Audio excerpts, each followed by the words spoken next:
So if I gotta have everyone just pay attention over to the screen here. We prepared a wonderful presentation on my dad, and this presentation was actually prepared by my sister Myra. And we're gonna do this a little differently. We're not just gonna show slides, I'm gonna actually narrate the slides to go through my dad's life, and I'm hoping that you guys will learn something new about my dad. My dad actually hasn't seen this presentation before, so I know he will learn something new about himself. So before I begin, just a quick disclaimer, this presentation is actually the rights of Boy Raccoon Productions, so any reproduction is strictly prohibited. So life images. We'll start off with a few life images of my dad's life. As you know, my dad was a family man, and he's funny and extremely kind-hearted, but he's also known for having a heavy accent and directionally challenged. Regardless, we all love him, and these characteristics absolutely suit him. My dad was born and raised in Manila, Philippines, September 17, 1948. He is the handsome product of the late Policarpio and late Marcela Banzo, and he has 1.5 brothers of Rolando and Ferdinand, and he has 1.5 sisters of Shoni and Ferdinand. He also has another sister, the late baby Banzo. He married his beautiful wife Josefina on January the 20th, 1974, and they have 2 daughters and 1 brilliant and handsome son. They also have 4 grandchildren. My dad has an influence on all the people that I've just mentioned. I know for me, he's helped me in the way I treat people and communicate with others, and I will always be eternally grateful for him for doing that. All right. So now I'm going to give you guys some insight into my dad's life that you may or may not know. Does anyone know who that actor is? That's right, the actor is Fernando Poe Jr. He's actually a pretty good-looking guy and my dad's favorite actor. And so what my dad would do before he'd get ready is what I call an FPJ check.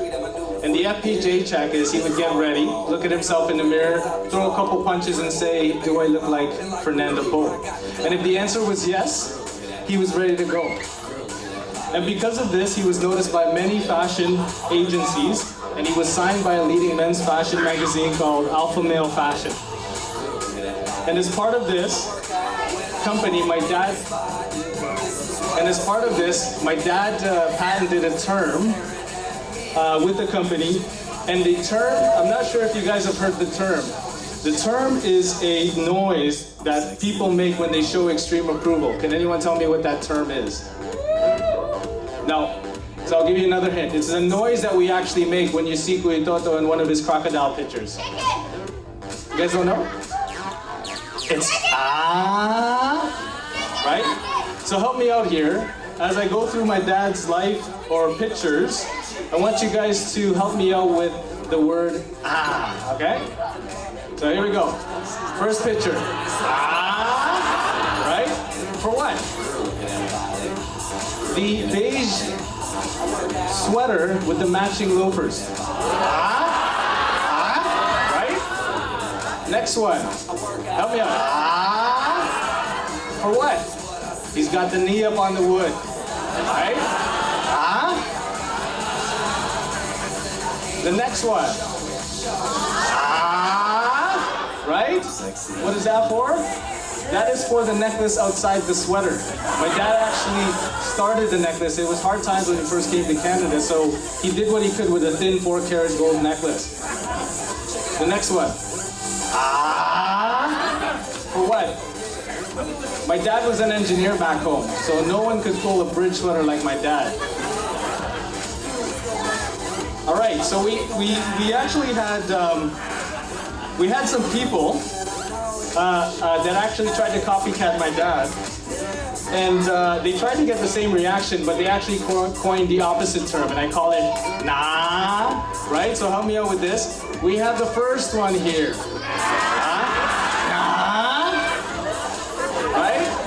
For what, you ask?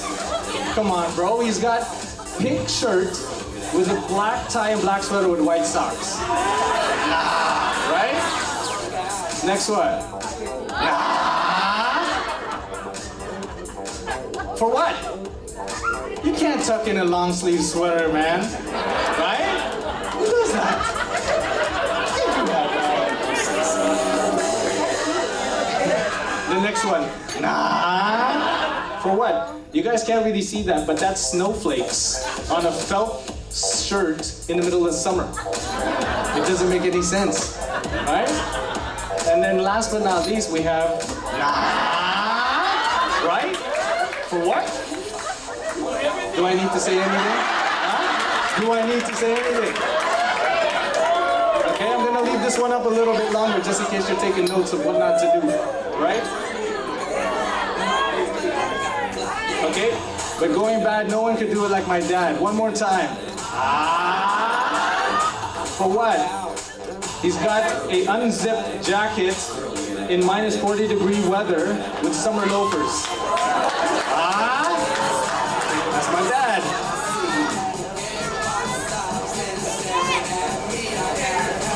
All right, gang life.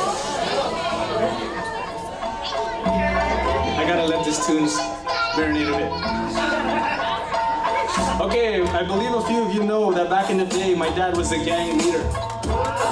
So for those who don't, my dad was a dangerous, dangerous guy. One slip up, and he would not hesitate to take care of business. This is no joke, y'all, so don't stare at him right now. He's a little bit edgy as I'm bringing back past memories. So don't stare.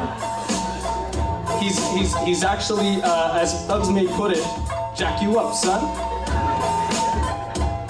All right, the thug stare.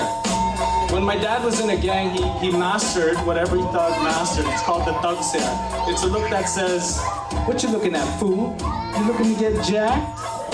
All in a split-second stare down. Here are a few examples. This was for a stare at a guy who thought my mom was a landscaper because of this wonderful flower shirt. My dad was ready to jack that fool. Here's another. This stare was for a guy who knocked on the door claiming he was a zookeeper and looking for a lost tiger. My dad was ready to jack that fool. Here's another. This is with my sister Myra. Look at the intensity in my dad's eyes. The stare is saying, you touch my daughter, I'll kill you.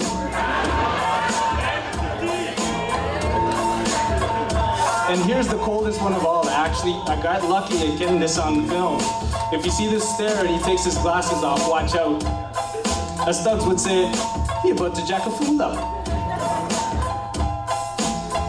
Now I mentioned at the beginning that my dad was a gang leader.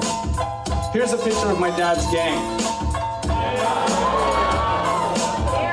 Right? Scary, right? My dad's gang was notorious for being ruthless and having the most intimidating presence. Does anyone know what my dad's gang was called? Nobody? The Bibinka Bloods. Look how mad everyone in this picture is. Like seriously, they're all mad. Right? And if you saw this group in the park, wouldn't you not turn around and go the other way? Right? The name Bibinka Bloods came from my dad cooking bibinka after successful gang raids. And of course, what's a notorious gang without a top rival gang? And that gang was the Crocodile Crips. The leader of the Crocodile Crips was a man named Totski Vansel. He was notorious for his fierce swagger. It doesn't get any more fierce than those shorts.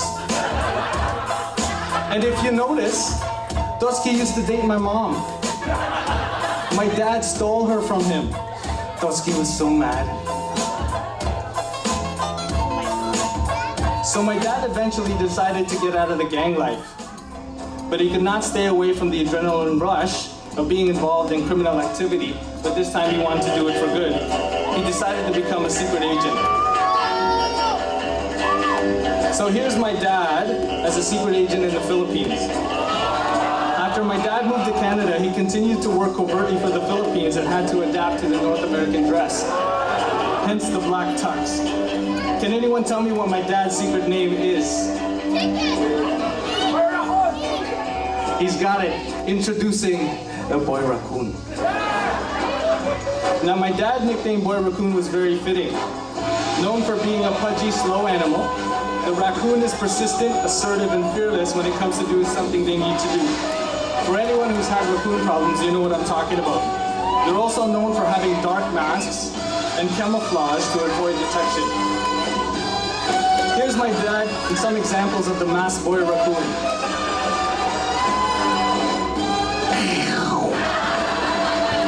Fierce, right? Now, being a secret agent meant having to adapt to your surroundings. Boy Raccoon mastered all of these qualities, and of course, much like those who tried to copy him as a model, there were copycat secret agents. Now I'm going to test your ability in spotting the real boy raccoon in a segment I call, Can You Spot the Real Boy Raccoon? So in this segment, I will show 4 individuals, and you tell me who the real boy raccoon is. Alright, so for question number 1, which GQ model is the real boy raccoon? Here is model number 1, right? Not looking into the camera.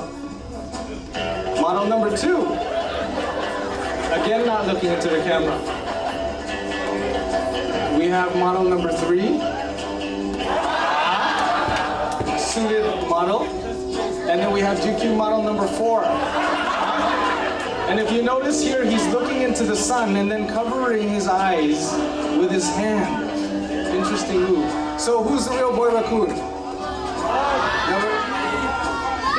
Number 1 is the real boy raccoon. All right, next one. Which hair model is the real boy raccoon? The first one. Here's my dad. Okay. Number 2. It almost looks like a wig. That's his real hair though. Okay. Model number 3. I call this one the poodle look. And then this one. Damn! I've seen this 100 times and the 4th one always shocks me. So who's the real boy raccoon? Number 3? Sorry guys, the answer is number 1. Alright, last but not least, which porn star is the real boy raccoon? Here's model number 1 with the tinted shades. We have model number 2, a very clean shaven model number 2. We have model number 3, he's got the Jerry curl look. And model number 4, fierce. Fierce. Who is it? 4? Come on guys, it's number 1.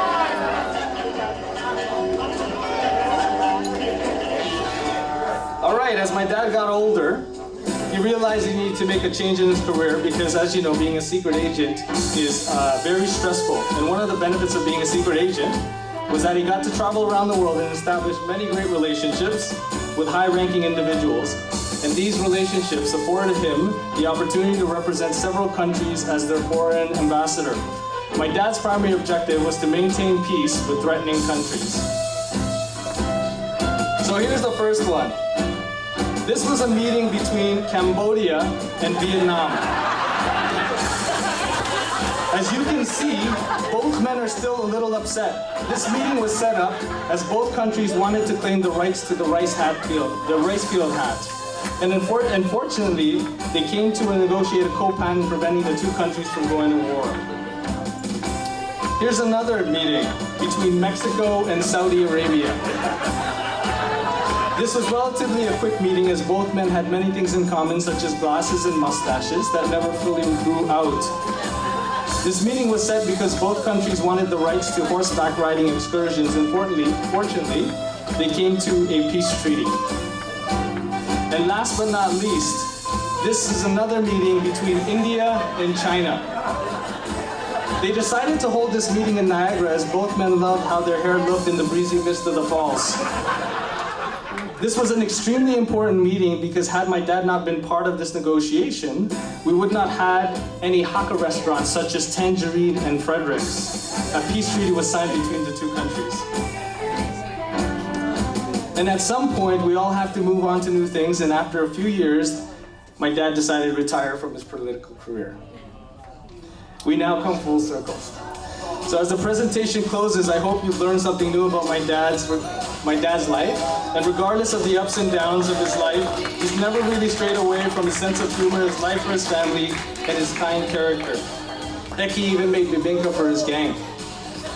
So please be sure sometime tonight to stop by, say hello to my dad, give him a thug stare, and show him some love by saying, ah. Thanks, guys.